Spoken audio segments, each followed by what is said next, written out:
कितनों को ये बात याद है जब यीशु मसीह जब 40 दिन रात के रोजों के बाद जब शैतान ने उनको परखा था तो परमेश्वर किस वजह से बाहर आए थे? किसको पता है? क्या कहा था परमेश्वर ने? वचन। और वचन आपके पास नहीं है और बाइबल आपके पास नहीं है। एक बात याद रखो, जब आप इफिसियां 6 उसकी 10 को पूरा पढ़ते हैं, बाइबल में लिखा आपको हथियारों की जरूरत है क्योंकि आप एक लड़ाई में हैं। और बाइबल में लिखा आपका जो शत्रु है वो शैतान है, वो दिखता नहीं है लेकिन वो सब देखी चीजों पे अटैक करता है आप पे, और आपको पता नहीं कि आपके बिजनेस के फेलियर के पीछे शैतान का हाथ है, आपके मैरिज के फेलियर के पीछे, आपकी बीमारी के पीछे शैतान का हाथ है। और बाइबल कहती है आपका युद्ध जो है शैतान के साथ है। और बाइबल में एक बात लिखी कि परमेश्वर का वचन जो है, अगर आप ध्यान से इफिसियां 6 की 10 को पूरा पढ़ें तो उसमें हथियार लिखे हैं, सत्य से अपनी कमर कस, धार्मिकता की झिलम पहन, उद्धार का टोप पहन, सुसमाचार के जूते पहन, और परमेश्वर की जो तलवार है, जो वचन है, वो ले ले। अगर आप सारे हथियारों को ध्यान से पढ़ें तो पूरे सारे जो हथियार हैं वो आपकी सुरक्षा के लिए, लेकिन जो वचन है वो मारने के लिए। सारे हथियार जो है वो आपको सुरक्षित रखने के लिए, लेकिन अकेला हथियार है जो शैतान को मारते हैं वो परमेश्वर का वचन है, और प्रार्थना परमेश्वर का हथियार नहीं है। मेरी बात को ध्यान से सुनना, आज प्रार्थना परमेश्वर का हथियार नहीं है। मैं आपको समझाता हूं कैसे। बाइबल में लिखा है जब परमेश्वर यीशु मसीह की परीक्षा हुई तब परमेश्वर प्रार्थना कर चुके थे और शैतान उनके सामने था, फास्टिंग कर चुके थे लेकिन शैतान उनके सामने था।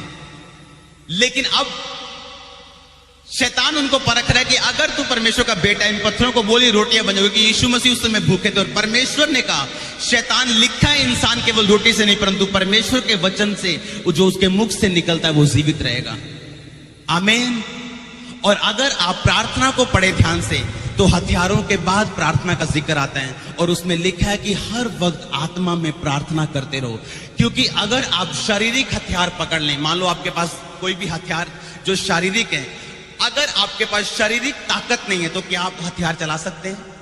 उसी तरह अगर आपके जीवन में प्रार्थना नहीं है तो आप परमेश्वर के वचन को भी हथियार की तरह इस्तेमाल नहीं कर पाएंगे। कितनों को समझ आ रही है?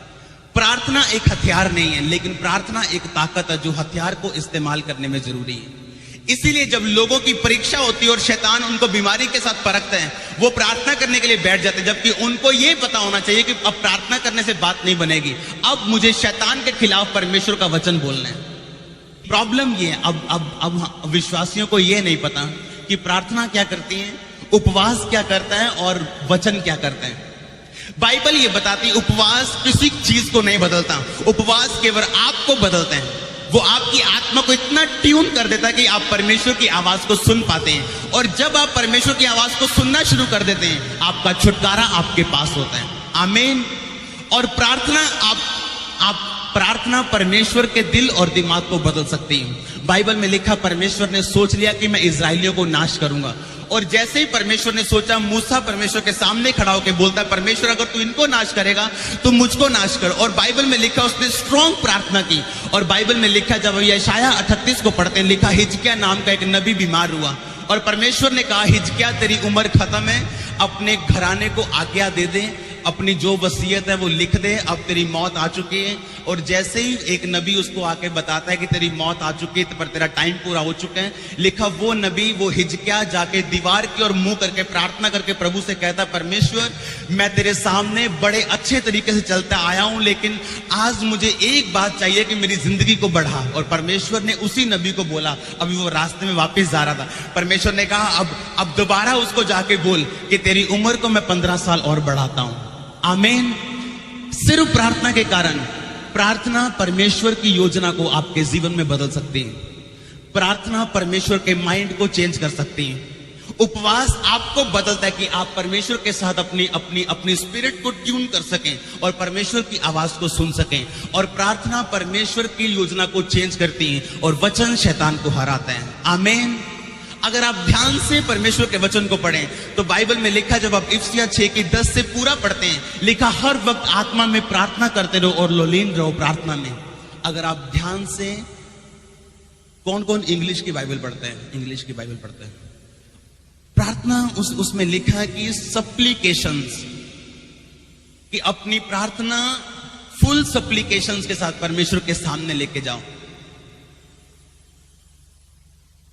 सप्लीकेशन जो बाइबल लिखी गई थी वो यूनानी भाषा में सप्लीकेशन का मतलब है डिसीज, और डिसीज का मतलब है तब तक प्रार्थना करना जब तक तुम्हें उत्तर न मिल जाए। और परमेश्वर ने लूका में उसका एग्जाम्पल दिया कि एक औरत, जब परमेश्वर एक पापी व्यक्ति के पास जाती, एक बूढ़ी औरत, एक विधवा औरत, और बोलती मेरा काम कर, मुझे ये चाहिए, मेरा ये काम कर दो प्लीज। लिखा वो काम नहीं करता, ना वो किसी इंसान से डरता है, ना परमेश्वर की परवाह करता है, ना इंसान की परवाह करता है, ना परमेश्वर से डरता है, फिर भी वो उसका काम नहीं करता। लेकिन लगातार जाने के बाद वो इंसान सोचता है कि ये विधवा बार बार आके मेरे नाक में दम करे, क्यों ना मैं इसका काम कर दूं। और परमेश्वर ने कहा अगर एक पापी इंसान ऐसा सोच सकता है कि अगर एक बार बार व्यक्ति उसके पास काम करवाने के लिए जा रहा है और वो काम कर रहा है, तो मैं तेरा काम क्यों नहीं करूंगा और मैं तेरी प्रार्थना का उत्तर क्यों नहीं दूंगा। आमीन। लेकिन आज एक विश्वासी को ना तो उपवास रखना आता है, ना उसे प्रार्थना करनी आती है, और वचन वो पहले से नहीं पढ़ता क्योंकि उसके पास बाइबल नहीं है। उसके घर में हर तरह का कपड़ा होगा, अगर शादी पे जाना हो तो गरीब से गरीब के घर में भी एक सूट पड़ा होगा, लेकिन बाइबल नहीं होगा। और शैतान उनको डिसीव करता है और धोखा देता है और वचन में नहीं जाने देता, क्योंकि उस शैतान को पता है प्रार्थना और उपवास से वो हारने वाला नहीं, वो वचन से हारने वाला है। और बिना उपवास और प्रार्थना के जो वचन है वो किसी काम का नहीं। कितनों को समझ आ रही है? शैतान को इस बात का पता है कि वचन उसको हराता है, और बाइबल में एक ही हथियार है जो शैतान को खत्म करते हैं, वो परमेश्वर का वचन। आप लोगों को देखेंगे जो बार बार एक ही रिक्वेस्ट के साथ लेके आएंगे, शैतान मुझे तंग करते हैं। शैतान क्यों तंग करता है? क्योंकि वो उनको बोलो तुम वचन पढ़ते हो, उनको बोलो कितने घंटे तुम वचन पढ़ते हो, कितने घंटे तुम वचन पर मनन करते हो, तुम्हारे मेडिटेशन टाइम जो वचन पे वो कितने हैं, कुछ भी नहीं। इसीलिए शैतान उनको तंग करता है। चाहे वो अच्छे हो, अच्छे व्यक्ति के पास अगर अच्छा हथियार आप पकड़ा दो, अगर वो चलाए ना, तो अच्छा व्यक्ति जिंदा नहीं रहने वाला। कितनों को समझ आ रही? अच्छे व्यक्ति को आप फौज में भेज दो, वो बहुत अच्छा है, बड़े अच्छे मन का प्रार्थना भी करता है, लेकिन अगर उसको हथियार चलाना नहीं आता, वो अच्छा मरने वाला है बहुत जल्द। परमेश्वर की कोई गलती नहीं, परमेश्वर ने सब बातों, और जो प्रार्थना करनी है, अगर आप दाऊद को ध्यान से बाइबल में पढ़ें तो दाऊद को प्रार्थना करनी आती थी। बाइबल में लिखा जब तुम प्रार्थना करो तो धन्यवाद के साथ परमेश्वर के आंगन में प्रवेश करो। जब तुम प्रार्थना करो तो परमेश्वर की प्रेज के साथ परमेश्वर के सामने जाओ। और बाइबल में लिखा जब आप दाऊद को ध्यान से पढ़ेंगे, पहले वो 10 लाइनों में परमेश्वर का थैंक्स करते हैं हमेशा। अगर आप दाऊद की प्रार्थना को भजन संहिता में पढ़ेंगे तो पहले वो, क्योंकि लोगों की प्रार्थना राशन लिस्ट की तरह है। राशन लिस्ट देखी आपने? राजमा 2 किलो, दाल 2 किलो और नमक 3 पैकेट, वो राशन लिस्ट की तरह प्रार्थना परमेश्वर के सामने रखते हैं, क्योंकि उन्हें प्रार्थना करना नहीं आता। कारण ये है उन्हें वचन के बीच से प्रार्थना करने की समझ नहीं है। जब आप दाऊद को प्रार्थना करते देखेंगे, आप देखेंगे जब दाऊद परमेश्वर के सामने गया तो वो परमेश्वर के सामने पहले धन्यवाद के साथ जाता है, ये जानते हुए कि उसके जीवन में जो कुछ भी हुआ पुराने समय में, वो सारा कुछ परमेश्वर की एक डिवाइन और ईश्वरीय प्लानिंग के नीचे था।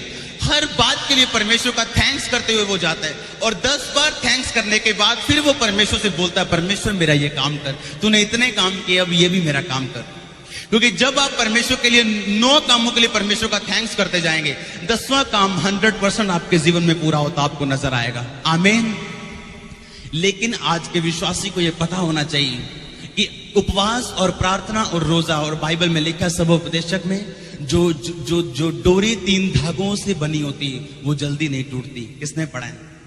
वो 3 धागे, उपवास, दूसरा प्रार्थना और तीसरा परमेश्वर का वचन। अगर एक भी मिस है तो आप कुछ ना कुछ मिस करेंगे अपने जीवन में। उपवास आपको बदलता है, प्रार्थना परमेश्वर के मन को बदलती है, और जो वचन है वो शैतान को हराने के लिए एक हथियार है। आमीन। जब परमेश्वर को परखा गया था शैतान के द्वारा, तो यीशु मसीह प्रार्थना करने के लिए नहीं चले गए थे। यीशु मसीह ने परमेश्वर का वचन बोला था और शैतान भागा था उसके जीवन से। आमीन। आपको पता होना चाहिए, अगर आपके पास बाइबल नहीं और आप परमेश्वर के वचन को ध्यान से पढ़ते नहीं, इस दुनिया में जितने भी मसीह लोग आप देखेंगे जो एक ऐसी जगह पे पहुंच चुके हैं जहां पहुंचना संभव नहीं, अगर आप उनके जीवन को ध्यान से देखो, मैंने देखा उनके जीवन को, आपको एक बात जरूर नजर आएगी, परमेश्वर के लिखित वचन के साथ उनका अटूट प्रेम खाना खाना वो भूल जाएंगे, लेकिन वचन पे मनन करना कभी नहीं भूलेंगे। बाइबल में लिखा परमेश्वर का दास जो इसहाक था, जिसके जीवन में आशीष थी, लिखा शाम के समय वो परमेश्वर के वचन पर ध्यान करने के लिए जाता था। वो ध्यान नहीं जो आज दूसरे लोग करते हैं, वो ध्यान की जब परमेश्वर के कुछ वचनों को लेना और उस पर मनन करना, और उस समय आपके आसपास कोई ना हो और आप और केवल परमेश्वर, और जो कुछ परमेश्वर ने बोला है उस पर मनन करना, और जिन चीजों पे आप मनन करते जाएंगे वो चीजें आपके जीवन में रियलिटी में आती जाएंगी। आमीन। जब ये चर्च जो आप अपनी आंखों से देख रहे हैं, ये मेरे मनन में, ये मेरे मन में थी आज से 3 साल पहले, और जो चर्च आपने देखी भी